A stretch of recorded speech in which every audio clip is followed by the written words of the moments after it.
Kwa msaada wa Roho Mtakatifu, kitabu cha Danieli ile sura ya kwanza, ule mstari wa 17. Danieli sura ya kwanza mstari wa 17.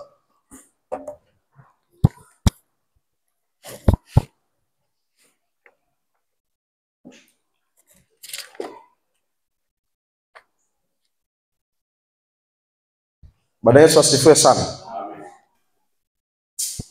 Nitasoma Danieli sura ya kwanza mstari wa 17.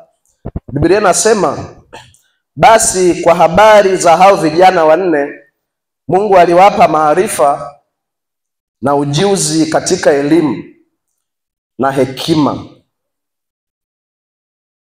Danieli naye alikuwa na ufahamu katika maono yote na ndoto.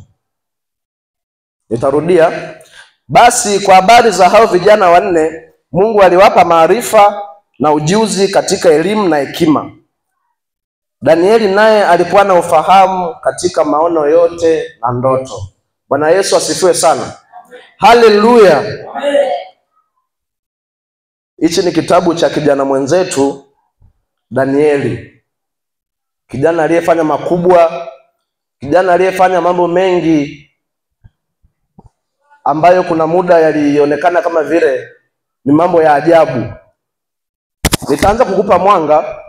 Ukisoma kwenye hichi kitabu cha Danieli kule sura ya kwanza mstari wa kwanza, Biblia inatuambia kwamba kwenye ule mwaka wa 3 wa mfalme wa Yuda, kulikuwa kuna mfalme mwingine wa Babeli ambaye alikuwa anaitwa Nebukadreza. Nebukadreza, Mungu alimtia mfalme wa Yuda katika mikono yake. Akampiga, akamnyang'anya vyombo, akamnyang'anya dhahabu, akamnyang'anya na kila kitu. Akavichukua vile vitu, akaenda kuvitia katika nyumba yake ya Mungu aliyekuwa anamwabudu. Bwana Yesu asifiwe sana. Alipovitia vile vitu kwenye ile nyumba, baada akaona kuna vitu vimepungua. Vile vitu, yani kuna watu takiwa viangalie, waweze kulinda ile nyumba, waweze kufanya na vitu vingine ambavyo vitaendelea kuendelea kwenye utumishi wake na miungu yake. Haleluya. Alipoona haitoshi, akahitaji watu ambao watasimama kwenye lile jumba kwa ajili ya kutumika.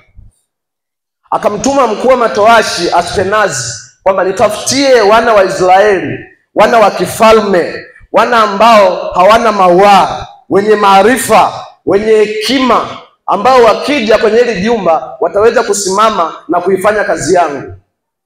Ashpenazi akatii, akatafuta wale watu wenye hekima ambao wanatoka Israeli. Ngoja nikusaidie kitu. Kwenye hii habari hawa watu tunafikiria kwamba huwa waliitwa wenyewe tu. Hapana. Waliitwa watu wengi. Biblia inasema kati ya walioitwa ndio walipatikana wanne ambao tunaenda kuongelea. Lakini there are many of them walioitwa, wako wengi walioitwa. Lakini wale ndio walikuwa the best, walikuwa ni bora. Kwa hiyo alipochukua wale watu wa Israeli, akachukua vijana wengi, lakini kati ya wale vijana kulikuwa na vijana wanne ambao walikuwa na utofauti na vijana wengine wote, ambao walikuwa na maarifa ndani yao, walikuwa na hekima, walikuwa na ujuzi, walikuwa na ufahamu katika mambo ya Mungu. Haleluya. Bwana Yesu asifiwe sana. Walivyoitwa, walipopatikana wale vijana wenyewe nafikiri kila mtu anawafahamu, ni Danieli, Hanania, Mishaeli na Azaria. Hao ni vijana wanne ambao ule mkuu wa matowashi aliwabadilisha baadaye majina, ndio akawaita Danieli, Meshaki, Shadraki na Abednego. Bwana Yesu asifiwe sana. Haleluya. Alipobadilisha majina, hawa ndio vijana waliotenda mambo makubwa, kwa sababu habari zao nafikiri wengi wanazifahamu. Ni kwanza jaribu kukupa mwanga tu wa somo langu. Kama unaandika, kama unasikiliza, kichwa cha somo langu kinasema udhihirisho wa nguvu za Mungu kwa vijana. Ukiona na kupendeza, unaweza ukaandika udhihirisho wa nguvu za vijana kupitia hekima, maarifa, ujuzi na ufahamu. Bwana Yesu asifiwe sana. Haleluya. Hilo ndio somo ambalo kwa uwezo wa Roho Mtakatifu atakavyoniongoza kuongea na wewe ndivyo nitakavyozungumza. Haleluya. Tunaanza kwa sababu somo letu linahusu nguvu za Mungu. Nguvu za Mungu ni nini? Je, nguvu za Mungu ni mtu anapotetemeka? Je, nguvu za Mungu ni hisia? Je, nguvu za Mungu ni an object ambayo inashikika? Au nguvu za Mungu ni kitu gani? Kwamba hapa kuna nguvu za Mungu. Nguvu za Mungu ni nini? Je, ni kama ni kitu ambacho unaweza ukakionyesha kwamba nguvu ya Mungu ni ile pale, au ni kitu ambacho unaweza ukaambiwa nionyeshe nguvu za Mungu, ukamuonesha mtu akaona kama ni object au ni kitu? Au nguvu za Mungu ni mafuta, nguvu za Mungu ni maji, au nguvu za Mungu ni nini? Nguvu za Mungu, watoto wa Mungu, nguvu za Mungu ni matokeo. Haleluya. Nguvu za Mungu ni yale matokeo yanayodhihirika baada ya Mungu mwenyewe kufanya kazi. Kwa sababu nguvu za Mungu huwezi ukazizungumzia kwa macho ya damu na nyama ukazielewa. Sio kitu ambacho unaweza ukakiona tu ukakishika, ukachukua ukafanya hivi, yani kitu ambacho kinaonekana na kinashikika. Sio nguvu za Mungu. Nguvu za Mungu ni pale ambapo una shida, unaumwa, alafu unapitia changamoto, lakini kwenye kile unachokipitia kinatokea kitu ambacho kinarekebisha kile ulichokuwa unakipitia. That is the power of God. Hallelujah. Hiyo ndiyo nguvu ya Mungu ambayo tunaenda kuielezea leo. Huwezi ukaiona kwa macho, lakini kwa matokeo yanayotokea ndiyo inaitwa nguvu za Mungu. Nitakupa mfano. Leo hii upo nauma tumbo. Ukiuma tumbo utapiga magoti, utaomba. Ukiomba tumbo lile litapona. Let me make an example mwepesi sana. Mtu kilema, mguu umekaa hivi. Yule mtu anaombewa, kaja hawezi kutembea. Lakini akishaombewa ule mguu unanyooka, anarudi anakanyaga kama tulivyo sisi. Yale ndiyo matokeo ya nguvu za Mungu. Maana yake nguvu za Mungu mwenyewe ili uzielezee ni matokeo ya kazi yake. Haleluya. Hiyo ndiyo nguvu za Mungu. Sasa kwenye habari ya hawa vijana wanne, Mungu aliwajaza hekima. Mungu aliwajaza maarifa. Mungu aliwajaza ujuzi.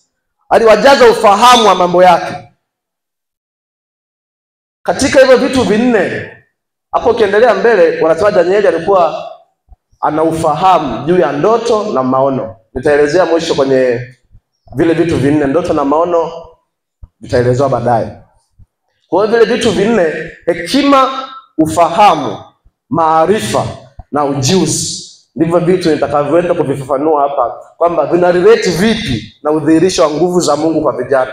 Bwana Yesu asifiwe sana. Haleluya. Bwana Yesu asifiwe.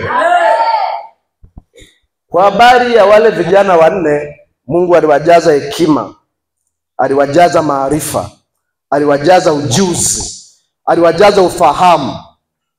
Katika vitu ambavyo ni vina umuhimu mkubwa sana kwa muamini ni hivi vitu, lakini design fulani kama vimesaurika.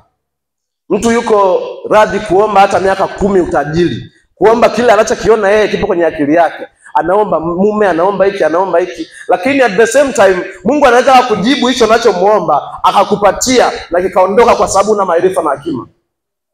Kwa sababu huwezi kuvitumia vitu kama una maarifa. Huwezi kuvitumia vitu kama hekima ya Mungu haiko ndani yako.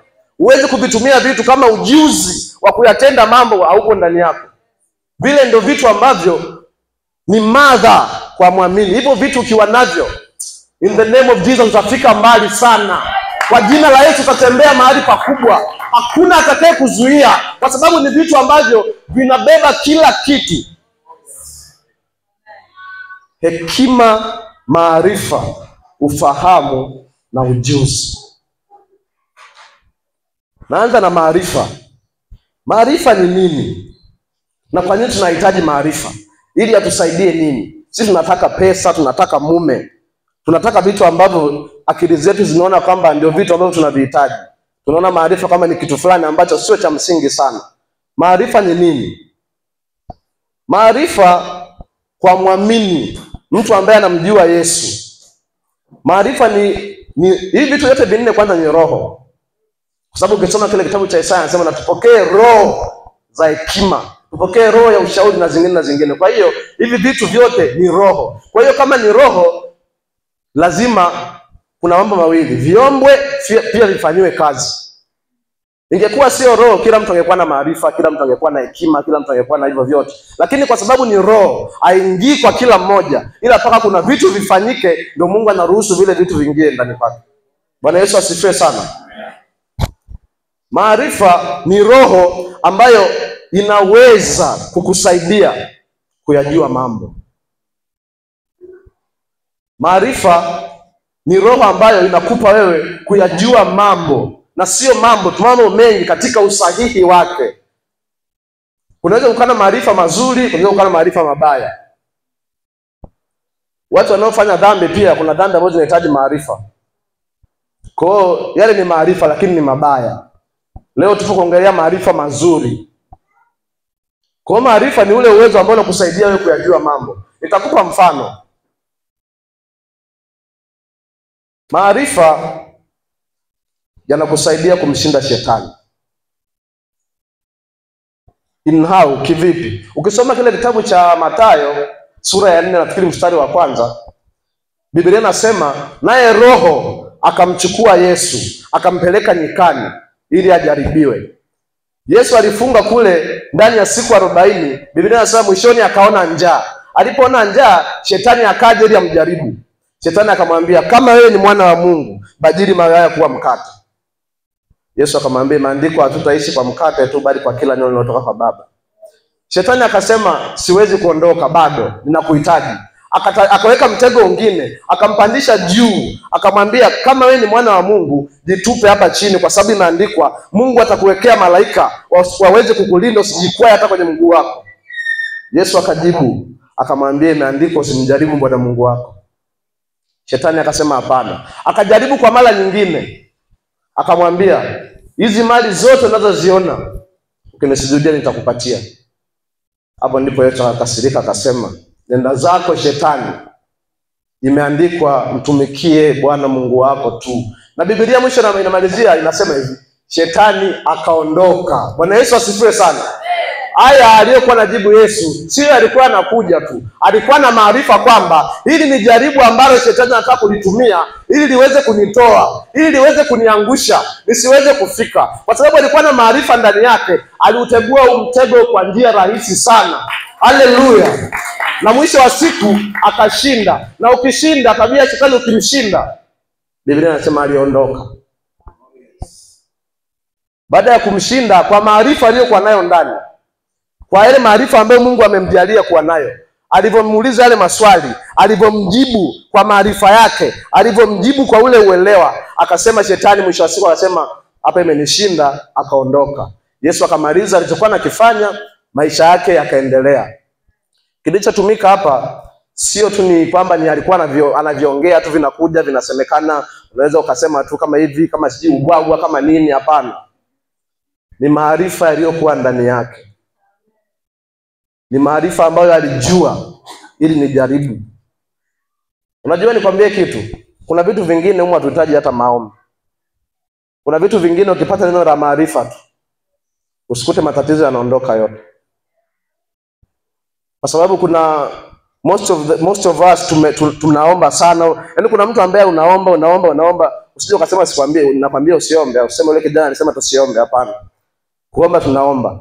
Unaomba lakini mbona vitu kama vitokei? Mbona udhihirishe kwenye ulimwengu wa naomba kwenye ulimwengu wa roho lakini mwilini sioni matokeo? Kuna muda Biblia inaandika kuna muda tunaomba vibaya ndio maana tujibiwi. Kuomba vibaya sio maneno yako nayo yasema yafai, no. Unaomba pasipokuwa na maarifa ambayo Mungu anataka uombe kile kitu. Lakini ukiyapata yale maarifa, unaweza ukaingia ndani ya dakika 20 ukapiga goti ukaomba. Kwa sababu una maarifa Mungu anataka niombe nini? Kesho kile kitu kimejibiwa. Haleluya. Kwa sababu kuomba muda mrefu sio mbaya, hatukatai, ni nzuri. Tena inatakiwa ombe muda mrefu, lakini omba katika maarifa ya Mungu yakiwa ndani yako.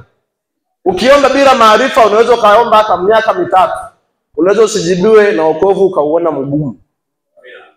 Kwa hiyo kuna umuhimu wa kuyatafuta maarifa ya Mungu. Unajua ukishapata maarifa ya Mungu, maarifa ya duniani ni mepesi sana.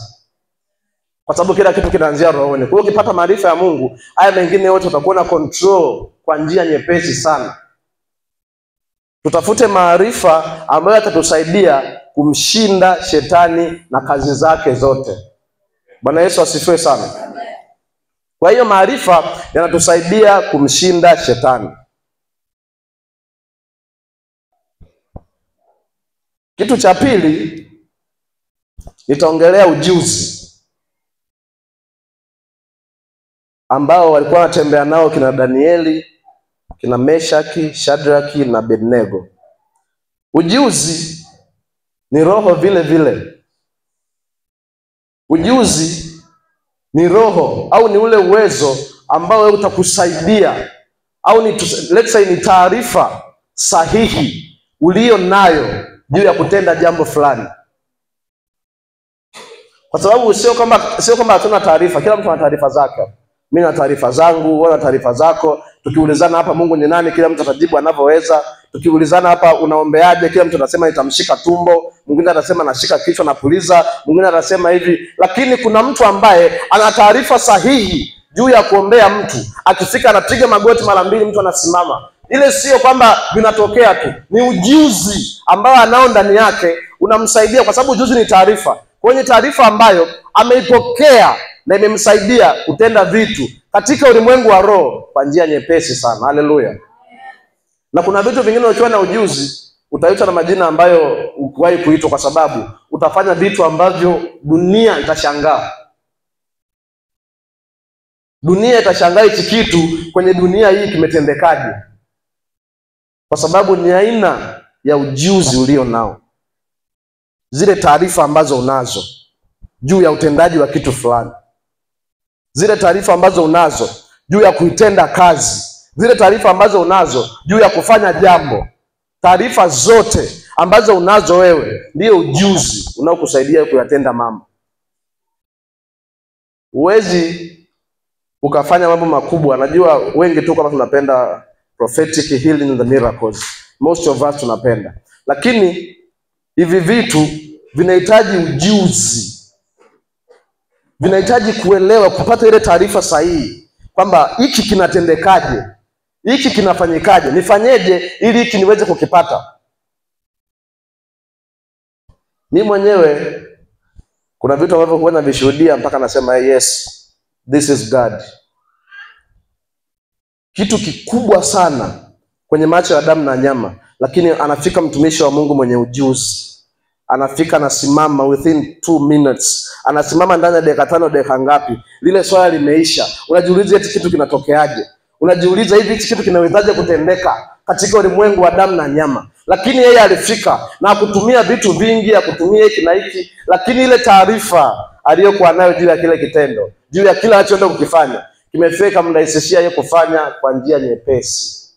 Haleluya.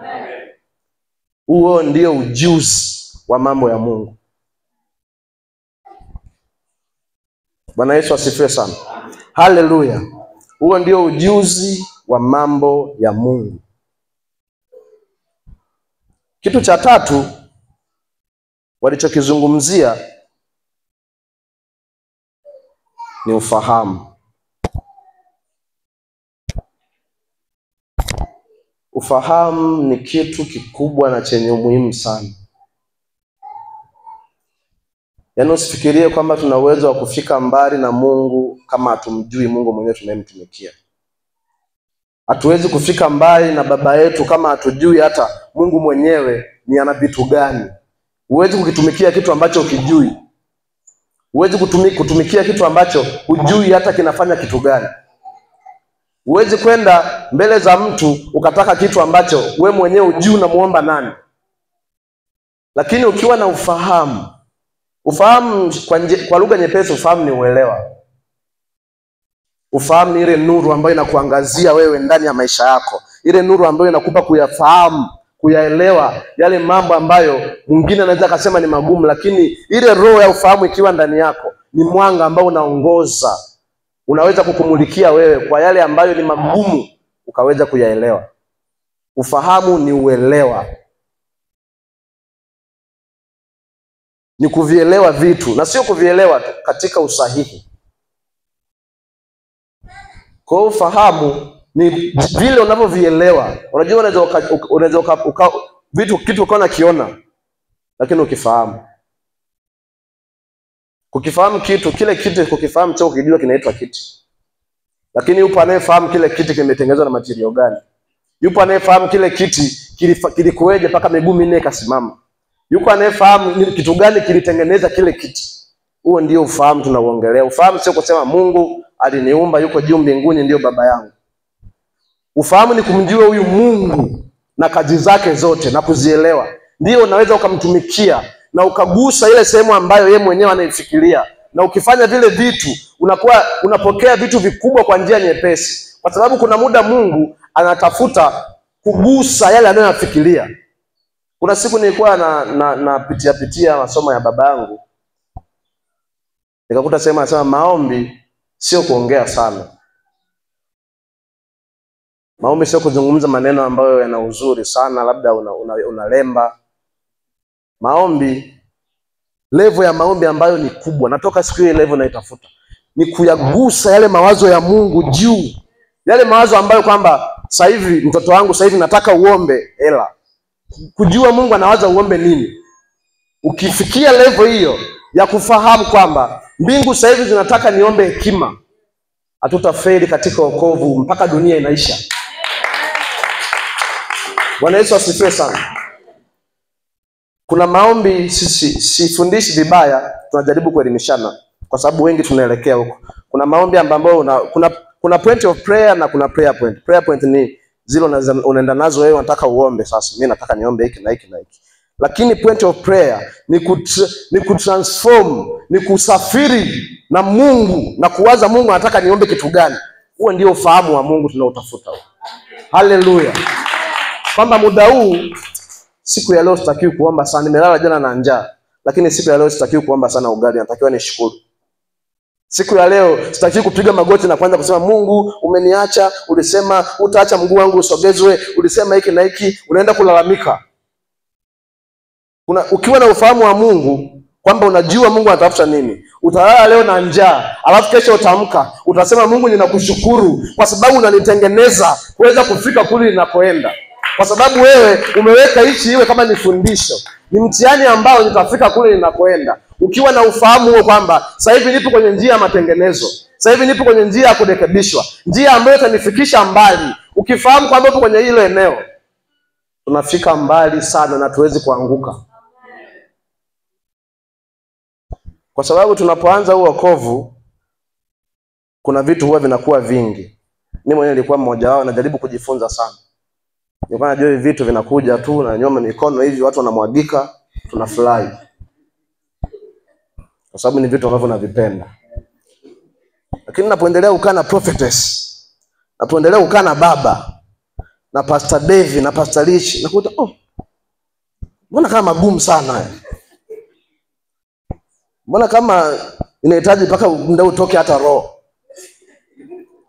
Sababu ni mimi kwa najua tu yani Pastor Rich kasimama anafanya hivi, mtu anasema yes, huko ninafika kesho kutwa tu huko.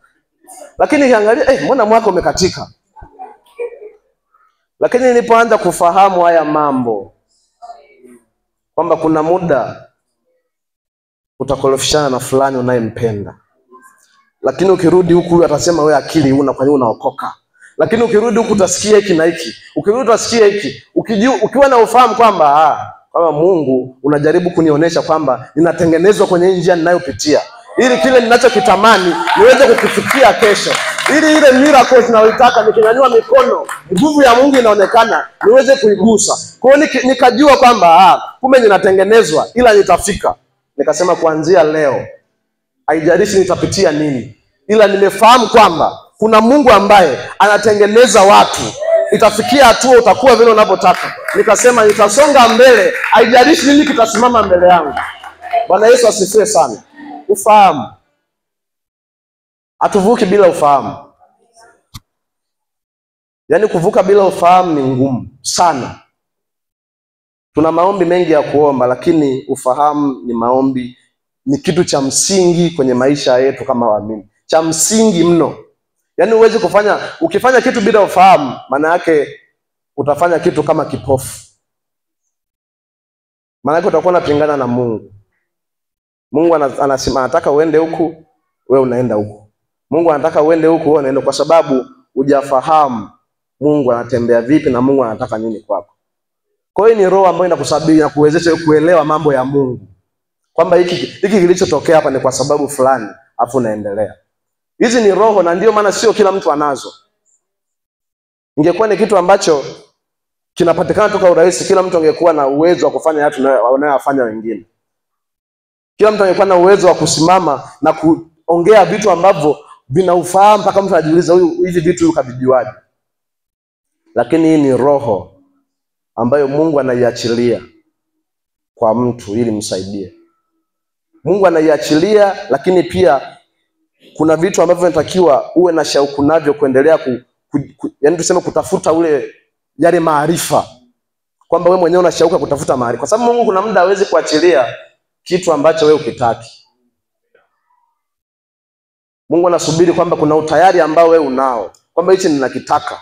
Ukikitaka ukakiomba, kwa sababu mimi nataka ufahamu. Ufahamu unapatikana kwa kujifunza. Ufahamu unapatikana kwa kusikia vile vitu ambavyo ni sahihi. Naanza kufuatilia kule kusikia vile vitu sahihi. Naanza kufuatilia kusoma yale maandiko. Naanza kufuatilia kufanya hivi na hivi. Kwa hiyo unagusa moyo wa Mungu. Mwisho wa siku Mungu anasema, nimemuona mtoto wangu anapambana kupata ufahamu. Nimemuona mwanangu anapambana kujua hivi vitu. Itaiachilia roho yake juu, kwa sababu anaitafuta kwa udi na uvumba. Lakini mwingine unasema ninataka ufahamu, unafika unalala kuanzia saa 1 asubuhi mpaka kesho asubuhi.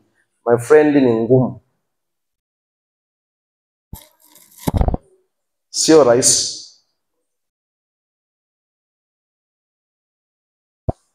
Neno la wokovu ni mgumu kweli, lakini tukiwa hatuna ufahamu. Tukimjua Mungu, yaani kuna mtu anaweza kusema hapa ninatereza tu, ninapita tu, yani kama vile vya rahisi sana, lakini kuna kodi wewe unazijua. Kwamba najua hizi kodi nikizigusa Mungu hawezi kukaa kimya hata siku moja. Hicho ndio kitu tunakitafuta kwenye wokovu wetu. Ndio ufahamu ambao tunauongelea leo. Ndio ufahamu ambao tunautafuta ili uweze kutufikisha mbali na Mungu. Kwa sababu kuvijua hivi vitu hatujui kuvijua mpaka mwisho. Na haitafika kwamba sisi tumemfahamu Mungu kwa kiasi ambacho imefikia limit. Kila siku tunaendelea kumtafuta. Kila siku. Hakuna siku ambayo tutasema vimetosha. Na siku utakayosema vimetosha ndio siku utakayoanguka, hutakuwa tena. Bwana Yesu asifiwe. Haleluya. Ufahamu.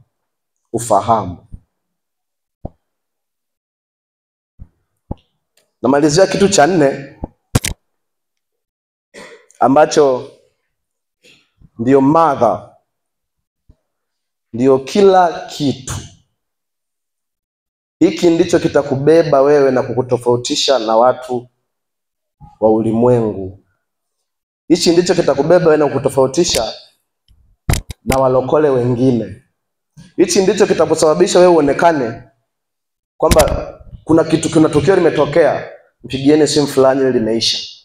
Hichi ndicho kitakusababisha wewe uonekane una tofauti na kila anayekuona.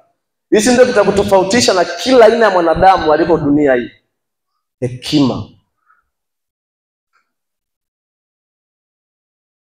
Hekima. Roho ya hekima.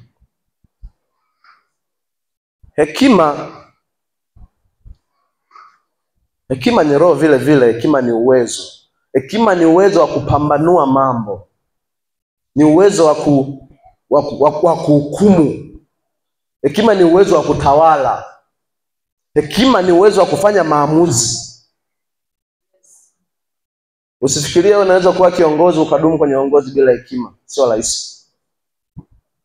Usifikirie unaweza kuwa major prophet ukaenda sehemu kubwa bila kuwa na hekima ya Mungu. Sio rahisi. Usifikirie unaweza ukafanya mambo makubwa na ukadumu kwenye ministry uliopo, ukadumu sehemu uliopo bila kuwa na hekima. Sio rahisi. Usifikirie tunaweza kuwa mapasta wengi ukasema nipo kwenye upasta na miaka 60, sijawahi kutetereka. Vikija vikwazo ninasimama ninaondoka bila hekima. Sio rahisi. Hekima inakupa wewe kupambanua mambo. Hekima inakupa kutawala.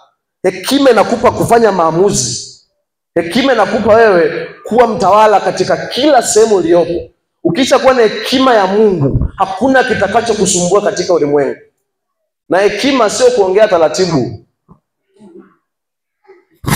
Hekima sio naitwa pale, kuna watu wamegombana wanatoa mawili matatu, jamani achaneni hapa nitakiwa hivi viende na hekima sana huyo. Hiyo sio hekima ndugu yangu, ni matokeo madogo madogo ya hekima. Kwa hiyo usije ukaondoka hapo ukaenda ukasolve kesi moja huko. Kasema Mungu kanipa roho ya hekima leo, naanza kutembea kwenye prophetic sasa. Hekima sio hiyo, ilipokuwa ni Ezeliza, ni matokeo tu ambayo yapo ndani. Yaani ni kwenye mwili wako kama nika package katolewe tukaweka hapo. Lakini sio hekima. Hekima ni uwezo wa kupambanua. Yaani nikupe tu mfano. Ukisoma kitabu cha Wafalme wa kwanza 10, yes, kuhusu Suleiman. Mfalme wa Sheba alikuwa yani amesikia vitu vingi sana kuhusu Suleiman. Amesikia hiki, amesikia kile, amesikia hichi, akasema huyu ni mtu wa namna gani ambaye anayafanya yote haya.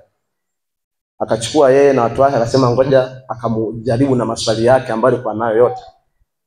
Lakini kitu cha kushangaza, yule mfalme wa Sheba alipofika, alijibiwa majibu ambayo mengine hata kutarajia kama atajibiwa na Suleiman.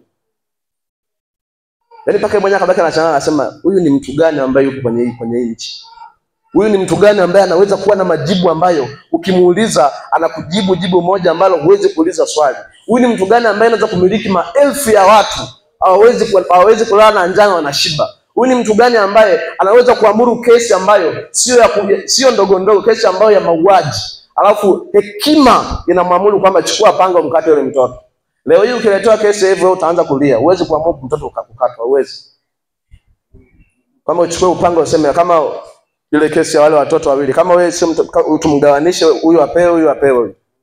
Huwezi. Lakini aliye na hekima anatafuta kujua, anapambanua kwamba ili nione kwamba kipi ni sahihi hapa. Hekima inamwambia kwamba fanya hiki na hiki, alafu ukweli utaujua ndani ya lile tukio. Haleluya. Hiyo ndiyo hekima. Uwezo wa kupambanua kwamba sasa hivi imefika huu wakati, inatakiwa nikipiga magoti na pambanua kwamba hichi kinachokuja kutokea kwenye maisha yangu kuhusu hichi nilicho nacho sasa hivi ni kitu gani. Mimi hamna mtu napenda kusikia sauti ya Mungu kama mimi jamani. Yaani napenda sana kwamba kila siku yani mimi isipite siku Mungu hajasema na mimi. Sasa nikawa nahangaika. Wakisimama mbona anasema Mungu ananiambia? Mimi mbona ananiambia? Anawaambiaje? Nataka na mimi nisikie anasema. Mimi napenda kusumbua watumishi sana kwa sababu napenda kujifunza. Kwa hiyo nataka kujua kama ni anasema vipi. Nikawa na kila siku nahangaika kuweza kusikia sauti ya Mungu, Mungu anazungumzaje.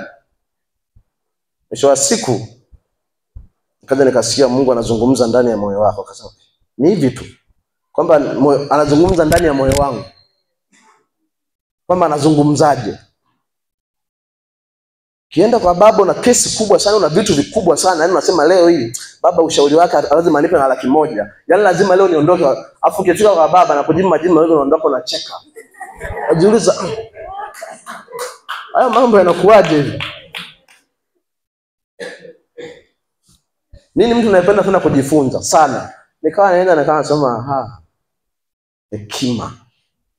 hekima kwamba inazalisha kila kitu kilichopo ndani yako kwa ukubwa zaidi. Yaani inakutofautisha na ulimwengu huu. Inakufanya yani wewe mtu ambaye maamuzi yako hayawezi kufeli sehemu yoyote ile. Na sio hekima ya dunia. Ndugu zangu, tunazungumzia hekima ya Mungu. Sio hekima ya watu wa ulimwengu, hekima ya Mungu anayoiachilia juu yako. Mpaka una uwezo wa kutembea sehemu yenye miiba unasema hii sehemu nitapita kwa sababu ninaelewa ninakoenda. Hiyo ndiyo hekima tunayoiongelea leo. Bwana Yesu asifiwe sana. Hekima ya kiungu ndani yetu. Unajua hivi vitu usipokuwa navyo, kuna vitu unaweza kuvipata lakini visikusaidie. Kwa sababu hivi vitu ndio vinakusaidia wewe kuweza kufanya kila kitu katika ulimwengu wa roho. Ukiwa na hekima, ukiingia sehemu yoyote, wewe utapambanua vitu ambavyo haukuwahi kutarajia. Ukiingia sehemu yoyote ukiwa na hekima, kuna mazingira ambayo watajua tuone utofauti na mtu wa kawaida. Watajua tu kwamba mbona huyu tumemsema kwa vitu vikubwa, tumemdhihaki, tumefanya hivi, lakini anacheka, mwisho wa siku anakupa na hela ya soda. Huyu akili hana. Yaani ukiingia sehemu anasema fulani kafika, kuna vitu vya kuongea. Hekima ya Mungu ambayo inatusababisha sisi tuweze kutawala. Wanadamu katika dunia tumeumbwa sisi ni watawala. Kwenye kila kitu sisi ni watawala. Lakini kuna mtu anaweza kutawaliwa kama una hekima. Does not matter kama Mungu kakuumba wewe mtawala, lakini unaweza kutawaliwa kama hekima iko ndani yako. Leo ni siku ambayo tunahitaji hizi roho ambazo Mungu aliziachilia. Hebu ziwe kwa kila mmoja kwa jina la Yesu ndani ya watu hapa. Vijana leo akapokea roho ambayo itawasababisha wawe kina Yusufu, ambaye akiingia sehemu wanasema fulani kafika, hichi kimeisha. Ukiingia sehemu wanasema kwa hili lilikuwa linatusumbua, mwenye hekima kafika, ni dakika 10 nyingi hili limeisha. Mwenye ufahamu kafika na uwezo wa kutuambia hiki ni nini. Mwenye ujuzi kafika, huu ugonjwa wa miguu atafika, atanyoosha kidole, atapona kwa jina la Yesu. Hao ndio vijana tunawatafuta kina Danieli. Bwana Yesu asifiwe sana. Sasa hivi vitu vinahusiana vipi na kudhihirisha nguvu za Mungu kwa vijana? Hekima, maarifa, ufahamu na ujuzi. Unajua ukisoma Biblia yetu, ukiokoka tu na nguvu za Mungu. Yaani ukimwamini Yesu kuwa Bwana na Mwokozi wa maisha yako, tayari kuna nguvu, kwa sababu Biblia inasema waliaminio jina la Yesu wamefanyika kuwa watoto wa Baba. Kifanyika kuwa mtoto wa Baba, kwa hiyo kuna access ya vitu vya kufanya ambavyo Mungu anavifanya. Na Yesu pia akasema mna uwezo wa kuyafanya tofauti na niliyofanya na mimi zaidi. Akusema una uwezo wa kuyafanya sijui labda ukiomba sana, ukimwamini tu kampokea, kuna kitu kinaumbika ndani yako. Sasa hichi kitu kilichomo ndani yako, hapa kila mmoja anayemwamini Yesu ana nguvu ndani yake. Ila kudhihirisha ile nguvu ili iwe matokeo ambayo ni nguvu yenyewe ambayo tunaiongelea leo, ndio kazi inaanzia hapo. Kwa sababu mimi siamini kama wewe unaweza kupita tu kuna vipepo vingine vidogo vidogo na Yesu ndani yako eti paka umpigie simu prophetess. Hapana, mimi siamini hicho. Hamna. Kuna level za rohoni kweli hatupingi, itakiwa kuna hilo nasema Bwana hili hapana. Lakini kuna kitu kingine wewe ukiwa na Yesu, unajaribu tu kuangalia na hichi kinishinde. Huyu Yesu hasa ndani yangu inakuwaje? Lakini sasa kudhihirisha hicho kitu ambacho unacho bila maarifa, hekima, ujuzi na ufahamu, ndugu yangu, ni kazi kubwa. Utajikuta wewe kila siku unasema mimi bwana miaka mingi, lakini kuna ka level na katafuta sikafiki. Level nayo itafuta iko ndani yako. Level nayo itafuta tayari unayo. Unahitaji maarifa na hekima ya kuweza kutembea kwenye ile level ambayo Mungu anaitaka. Biblia inasema ukiokoka umefanyika mtoto wa Baba. Unaweza kutenda vitu ambavyo vingine hata zaidi ya Yesu. Lakini sasa ninajuaje kama hii nguvu ipo ndani yangu? Ninaidhihirishaje iweze kuonekana? Watu waone kweli, yes, hii ni nguvu ya Mungu, sio kawaida. Hakuna kitu kinachoweza kutenda hapa kama sio nguvu ya Mungu. Bila maarifa huwezi. Huwezi bila maarifa. Huwezi bila kuwa na hekima ya Mungu. Huwezi bila kuwa na ule ujuzi wa kuyatenda yale mambo. Huwezi bila kuwa na ufahamu. Kwa ili nguvu ya Mungu idhihirike, unaona kabisa hapa hichi nilichokutana nacho hichi. Hivi inakuaje? Unaona mtu mwingine akifika tu anasimama, anafanya hivi, anafanya hivi, anafanya hivi. Sio kwamba zile nguvu wewe kuna muda huna. Nguvu unazo, ila maarifa ya kutoa kile kitu ndo huna. Ujuzi wa kutenda yale mambo ambayo mwingine anatenda kwa urahisi, wewe ndio unakuwa huna. Ile hekima ya kwamba nikifika hapa inatakiwa nifanye hivi na hivi na hivi, unakuwa huna. Mwisho wa siku unakuwa umeokoka, umempokea Yesu, lakini nguvu ambazo Yesu alisema tuzitafute, ufalme wa Mungu na nguvu zake, zimekaa ndani yako. Lakini kuzidhihirisha ili watu waweze kuona yale matokeo, ndio kazi inaanzia hapo. Kila siku inakuwa, yani kama vile wanasema kwamba kila siku nakuwa mpya, yani kila siku unazaliwa upya wewe. Kwa sababu una maarifa. Kwa sababu hekima ipo ndani yako. Kwa sababu huna ujuzi wa kuyatenda mambo ya mbinguni. Na hii ndio inasababisha kila kitu kiwe kigumu. inasababisha nguvu za Mungu tuzisikie tu kwamba hivi nguvu za Mungu zinatembeaje, mbona mimi sijai kuna nini kwangu. Nguvu za Mungu unazo. Nguvu za Mungu waamini wa Kristo tunazo. Ukimwamini Yesu, nguvu za Mungu unazo. Ila kudhihirisha sasa zile nguvu ambayo ndio somo letu, kwamba tunadhihirishaje hizi nguvu ziweze kuonekana. Tafuta maarifa tu. Jifunze. Tafuta elimu, tafuta kujua. Tafuta kujifunza kuyajua yale mambo ambayo unajua nikisha lijua hili jambo. Unajua kuna vitu ukisha vijua, Mungu anakupa access ya kusogea. Mungu hawezi kukupa access ya kusogea kwenda sehemu yoyote kama ni wewe kama yani ni kitu kama vile kopo tu limekaa halina chochote, yani una thamani. Lakini kuna vitu ukisha vijua kuhusu Mungu, kuna vitu ukisha vielewa kuhusu Mungu, Mungu ataachilia malaika wake watakusogeza mbali zaidi, kwa sababu tayari umejua vitu vyake. Maarifa, hekima, ufahamu na ujuzi ndio vitu vinaweza kutusaidia kudhihirisha hizi nguvu ziweze kuonekana na ziweze kuleta matunda makubwa. Hivi ndio vinaweza kutusababisha ukienda sehemu na uwezo kufanya vitu ambavyo wewe unasema yes, hapa ni Mungu kweli, nimemuona na nguvu zake. Na tunaweza kufanya, sio hata masiara, tunaweza kufanya kabisa. Wewe kuanzia leo jiambie tu, kila siku nitakuwa natafuta kujifunza niweze kujua kitu fulani. Wewe jiambie tu kwamba nikitoka hapa, ili neno maarifa linalosema maarifa, nataka nianze kulifanyia kazi. Nataka nianze kupita kwenye maarifa. Nataka nianze kufahamu. Nataka nianze kuwa na ujuzi wa mambo ya Mungu. Nataka kuelewa, nataka ile hekima. Kila siku endelea kuwa na shauku hiyo. Kuna siku utafanya kitu ambacho hukuwahi kukifanya kabisa. Na hujapakwa mafuta, hujafanya chochote. Kwa wokovu uliobeba na Yesu aliyo ndani yako, unaweza ukavifanya. Bwana Yesu asifiwe sana.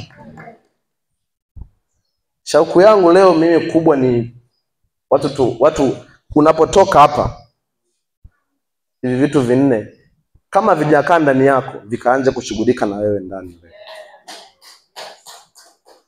Kwa sababu ni vitu ambavyo vitakusaidia kufika mbali sana. Hamna mtu nayetamanigi mambo makubwa kama mimi. Mimi ni mtu wa kutamani kufika mbali sana katika mambo ya Mungu. Lakini sasa jinsi ninavyoendelea kupata ufahamu, jinsi ninapoendelea kupata maarifa, nasema kumbe kuna stage natakiwa upite. Kwa nilipookoka mimi vitu nilivyokuja navyo ingekuwa Mungu nguta nishaondoka. Kwa sababu mimi nilijuaga ni vitu ambavyo yani la sana. Lakini unapoenda kila siku unapata maarifa, unapata ufahamu, unajua kumbe kuna step unatakiwa uende hapa, unatakiwa uende hapa, unatakiwa uende hapa. Lakini pasipo maarifa tutakuwa tunaingia kanisani, tunatoka, tunaingia kanisani, tunatoka. Lakini ukiyatafuta maarifa, hata level yako ya kiroho itaenda na badilika. Kuna vitu utaanza kwenda na vifanya, tunasema mbona sasa hichi kiko kinanishinda, lakini sasa hivi ninakifanya kwa urahisi. Lakini sasa hivi nina uwezo wa kupita hapa nikaenda. Lakini sasa hivi nina uwezo wa kulala njani simlalamikie Mungu. Lakini sasa hivi nina uwezo wa kuwa kwamba sina hela lakini najua nitapata. Hivyo vitu sio, unajua sio vitu rahisi tukiwa tunaviongea hivi. Lakini ukiwa na maarifa ni vitu rahisi. Lakini kikawaida utalia mpaka kesho. Hakuna kazi ngumu kama ya kulala njaa. Sikia tu hivyo. Tunafika na shuhudia hapa. Siku 3 nilikuwa nakunywa tu uji.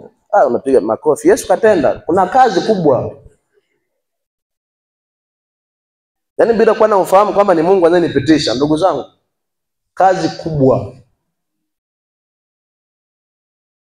Bila kuwa na maarifa kwamba ni Mungu anayetaka nipite hapa, bila kuwa na hekima kwamba ni hiki kinatakiwa kitendeke hivi, sio rahisi kutoka, ni kazi kubwa sana. Lakini roho hizi zikiwa ndani yako, unajua hivi vitu vikiwa ndani yako, mimi sasa hivi mwenyewe binafsi kuna vitu ambavyo nikisikia mtu analalamika nikasema hivi nakuaje analalamika. Hivi nakuaje hichi kinakuwa hivi? Kwa sababu nimeshaanza kupata ule ufahamu wa mambo ya Mungu. Kwamba hivi vitu haviendi hivi. Hivi vitu vinatakiwa viende kwa njia hii. Hatuwezi kufika kwa njia hii. Inatakiwa tupite hapa. Ili nifike hapa inatakiwa nifanye nini? Lakini ukiwa una ufahamu, ni kulalamika ni kila siku hivi kinaenda hivi kinaenda hivi. Kwa sababu hujui ndani yako Mungu anatengeneza nini. Hujui hizi nguvu ambazo ulizonazo zitoe vipi kwa watu. Upo vizuri, umeokoka, upo ndani, upo kwenye familia. Nafika tu kinalipuka tu kitu ambacho muda mwingine Mungu anataka kuangalie tu wewe. Narukia kwenye masofa. Jamani imekuwaje umpigeni simu mchungaji? Una maarifa na nguvu za Mungu huna. Ili ujue kwamba maarifa, hekima na ujuzi na ufahamu vinaweza kudhihirisha ile nguvu ya Mungu ndani yako. Siku moja vibuke hivyo vitu, alafu kwa maarifa ulionayo roho uvikemee, vitulie kabisa, utajua kweli nimedhihirisha nguvu za Mungu leo. Utajua kweli kuna Mungu ambaye yuko ndani yangu. Huyu Yesu ambaye alisema tutatenda miujiza zaidi hata alivyofanya yeye, yuko ndani yangu na amefanya. Hapo ndipo utakapoanza kuona ni maarifa yanayotakiwa kudhihirisha nguvu za Mungu. Ni hekima inayotakiwa kupita ili kuweza kujua tunakoelekea. Na somo ninalofundisha lina wepesi fulani kwa sababu baba yetu ni mtu wa hivyo. Kwa hiyo naweza kuchota tu kidogo kwa naenda navyo. Naweza kusema na connect tu hivi vitu vya mafuta yaliyopo huko, hekima, maarifa, na mimi viende kuwa ndani yangu.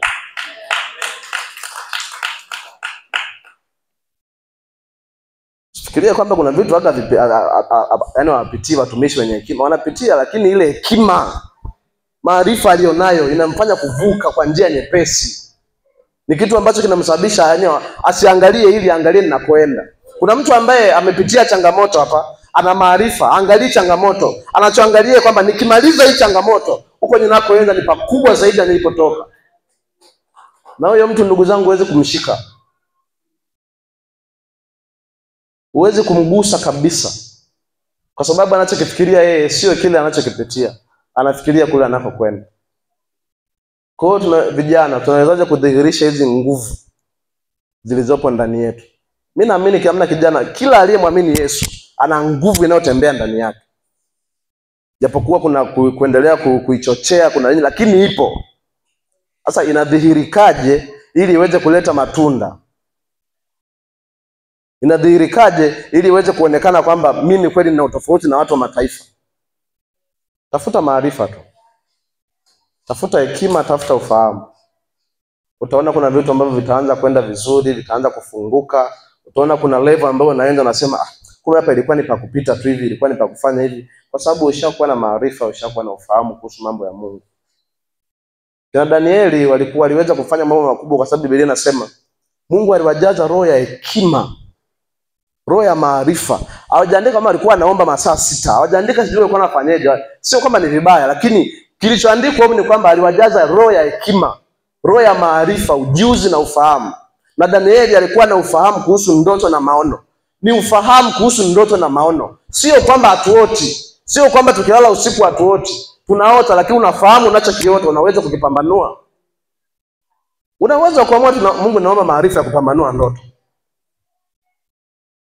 Usifikirie ndoto unayoiota wewe kwamba ni iliamua tu kuja kwa sababu imekosa pa kwenda. Ina maana. Lakini sasa ili ujue maana yake, kuna roho kama ya Danieli aliyokuwa nayo. Roho ambayo ilikuwa inamwezesha kufahamu. Roho ambayo ilikuwa inamwezesha kupambanua zile ndoto.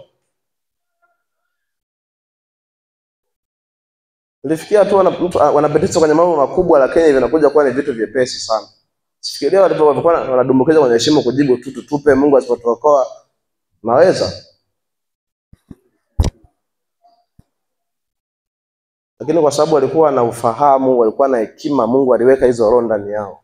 Kuna vitu vilikuwa vinatendeka kwa urahisi sana. Unajua ilifikia hatua hao waliwekwa kuwa wakuu alivyoachukua Nebukadreza. Baada ya matukio kuonekana ni watu ambao wana tofauti kufasiri ndoto, waliwekwa kuwa wakuu. Waliwekwa kuwa wakuu kwa sababu vile vitu walivyokuwa navyo ndani ndivyo vilikuwa vinaonesha ni watu wa tofauti na wengine. Vile vitu vilivyokuwa vimewekwa ndani vilikuwa vinaonesha kwamba hiki na hiki hakiko sawa. Walioitwa ni wengi. Walioitwa na yule mkuu wa matowashi walikuwa ni wengi. Hatujui ni wangapi, lakini Biblia imeandika kati yao maana kuna wengine walikuwepo wengi. Lakini wale walioonekana wana hekima na maarifa, walioonekana wana ujuzi, walioonekana wana uwezo wa kuyapambanua mambo, ndio waliokuwa juu na kiti cha mbele kwenye jumba la mfalme. Kwa sababu kuna kitu cha utofauti kilikuwa ndani yao. Sasa kwa nini huu tofauti leo usiwe ndani ya vijana kwa jina la Yesu? Kwa nini huu tofauti leo tusitoke nao huko ndani? Ukipishana na kwa kitu kingine unapishana tu, hichi hakiwezi kunisumbua kwa sababu tayari kuna nguvu ambayo imo ndani inadhihirika kupitia maarifa niliyosikia. Bwana Yesu asifiwe sana. Tamani leo maarifa, tamani leo hekima, tamani leo na vingine hivyo, maarifa, hekima, ujuzi viwe ndani yako ili viweze kukusaidia kudumu katika wokovu na kuthibitisha ile nguvu iliyo ndani yako. Mungu awabariki sana.